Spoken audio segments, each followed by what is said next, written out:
চলে এসেছি একা।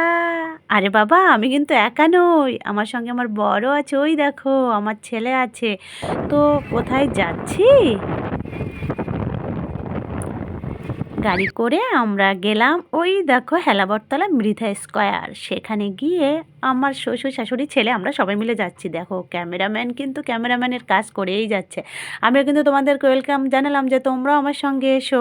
ভেতরে গিয়ে দেখি কত সুন্দর সেলফি জোন, তো বসে থাকা যায়। আমি আমার কাজ শুরু করে দিলাম, কিছুটা সেলফি। দেখো স্টাইল, কত রকম স্টাইল। আর এই হলো পুস্কুটার মা।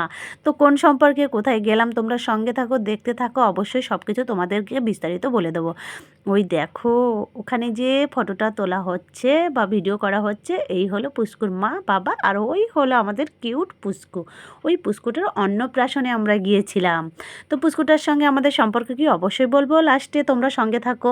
তা খাবার যখন খেতেই হবে, তো চলো একটু টিফিন করে নেই। গিয়ে এখানে কফি ছিল, অন্যান্য কিছুই ছিল।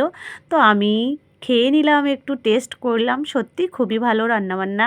খেয়ে দে তারপর কি করলাম, টিফিন যখন হয়ে গেছে আর কি বসে থাকা যায়, এবার মেইন ভোজে চলে গেলাম। আয়শানি, পুস্কুর নাম হলো আয়শানি। আয়শানির অন্নপ্রাশনে আমরা গেলাম।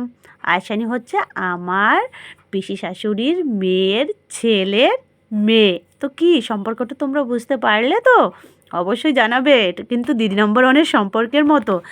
তো বন্ধুরা, দেখো খেতে কিন্তু বসে গেছি। ভোজন রসিক বলে কথা, খেতে যখন ভালোবাসি তো খেতে তো হবেই। খেয়ে হচ্ছে কামাই, মেয়ে বাসলে জামাই।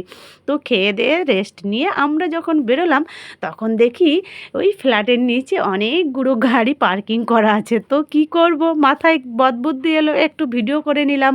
প্রাঙ্ক ভিডিও যাকে বলে। তো আজ এই পর্যন্ত, তোমরা দেখতে থাকো, ভালো থাকো, টাটা, বাই বাই।